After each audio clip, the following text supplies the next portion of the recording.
Today we're going to show you how to change the thermal fuse on your dryer. It's a pretty easy job. All we're going to need is a Phillips screwdriver, a 1/4 inch nut driver, a putty knife, a pair of needle nose pliers, and maybe a pair of wire strippers. Let me show you how we do it. Since we're going to be working around some electrical circuits, first thing we need to do before we start is to disconnect the power to the dryer. If it has a cord on it, simply disconnect it from the socket, and if it's hardwired, we'll need to locate the breaker and turn that off. The next step will be to remove the 2 end caps. Simply lift up on the top, tilt them forward. They hook on the bottom with a small tab, and then there's 2 more on the top as well. So remove both of those.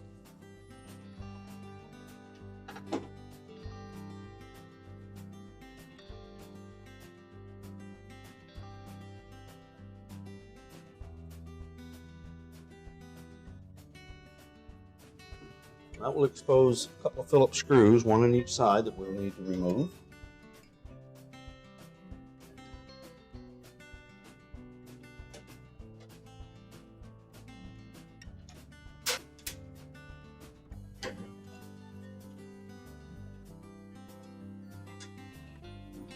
Next, we'll rotate the console forward and then rotate it backwards.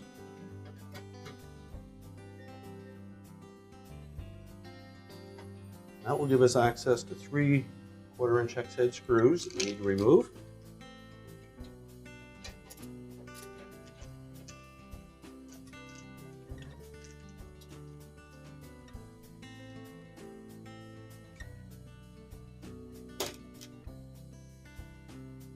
Next, we'll slide the main top forward and then lift it completely off of the dryer. Now the next step in this repair will be to remove the lower access panel. So with our putty knife, we just get in about 3 inches on either side. Depress the spring clip.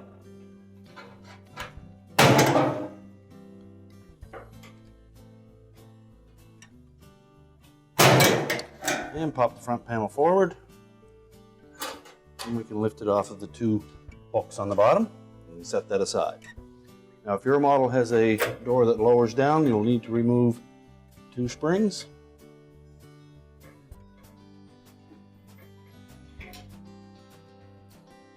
And then next we'll remove the 2 1/4 inch hex head screws. They're located at the bottom of the door panel.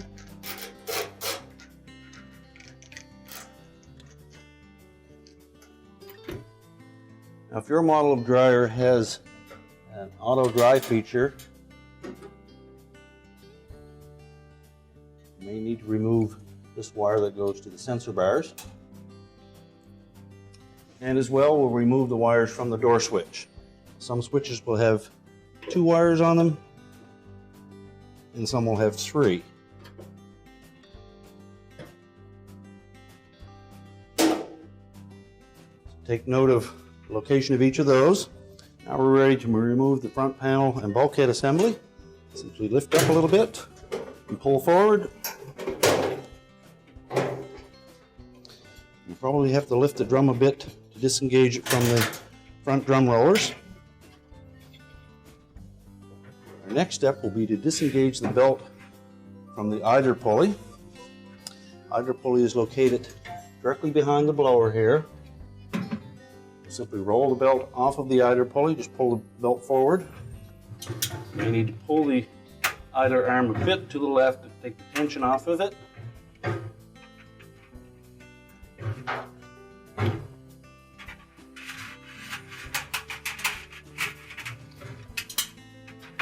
Make sure it's disengaged from the motor pulley as well. Now we can lift up on that drum. Disengage the rear drum rollers and then pull it through the front of the cabinet. Now with the drum out of the way, we have easy access to that thermistor. So take note of the wire terminals. If there are 1/4 inch terminals on that thermistor, we'll need to add the 3/16 terminals to the wire. So it'll be a matter of cutting those old terminals off, stripping back about 1/4 inch of wire, and crimping on the new terminals. Just remove them from the old thermistor.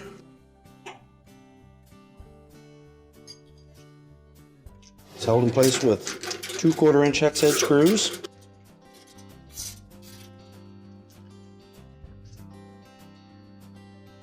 You lift it out. If there was any damage to the bottom of that thermistor, check to make sure that there's nothing stuck down in that blower housing that might be damaging it. Set the new one into place. Place the 2 1/4-inch hex head screws.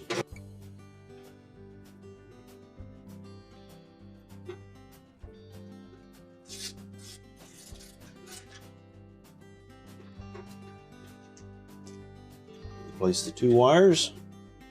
Make sure they fit tight. And then we're ready to reassemble. Now we're ready to reinstall the drum. Slide that through the opening.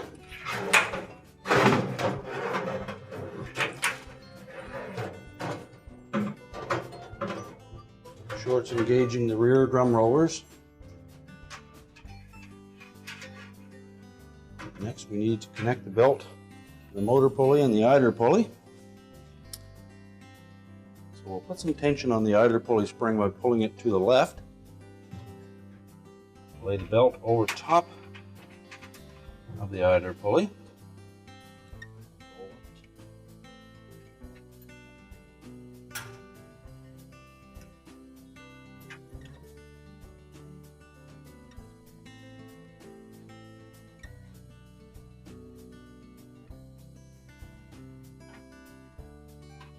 And then roll it underneath the idler pulley and over onto the motor pulley.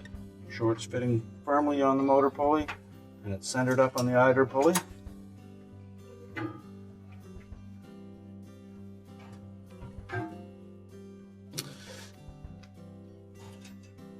And next we're ready for the bulkhead.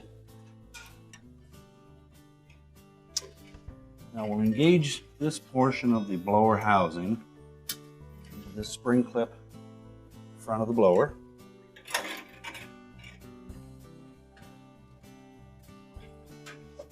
We'll have to lift up on the drum a little bit to make sure it sets into the drum rollers.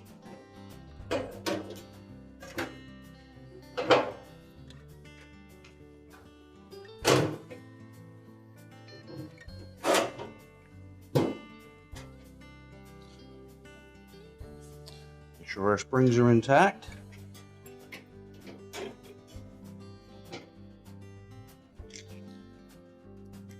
Start by installing the 2 screws on the top. And then the 2 screws across the bottom.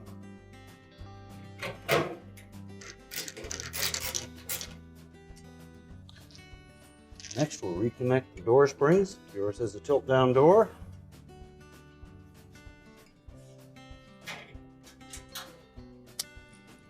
And if you have an electronic dry model, we need to reconnect the wire to the sensor.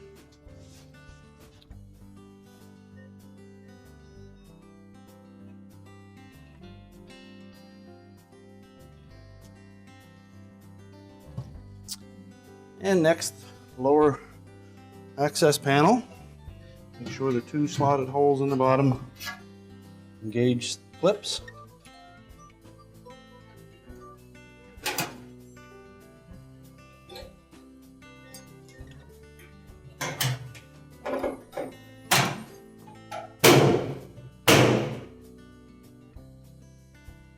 And now, wires for the door switch.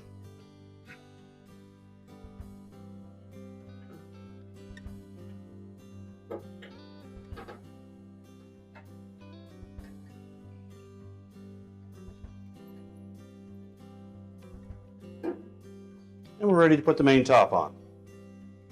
Now we're ready to put the main top back on.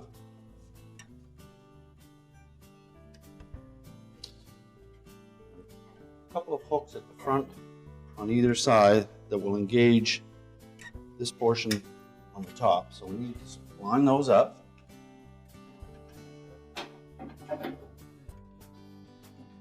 And slide the main top back. Just lift up on each corner to make sure that we've engaged those tabs. And we'll reinstall the 3 1/4-inch hex head screws.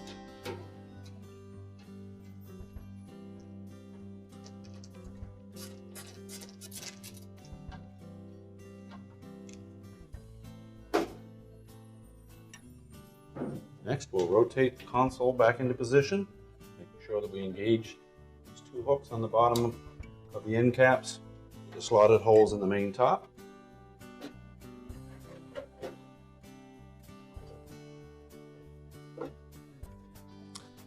Push it back into place.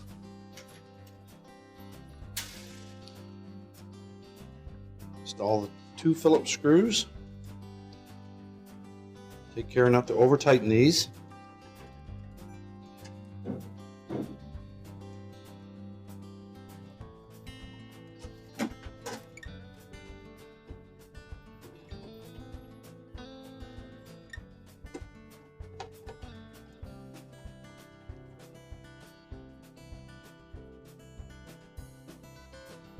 Next, we'll reinstall the end caps. Locate the bottom tab and insert it into the slot. Line it up and just snap it into place.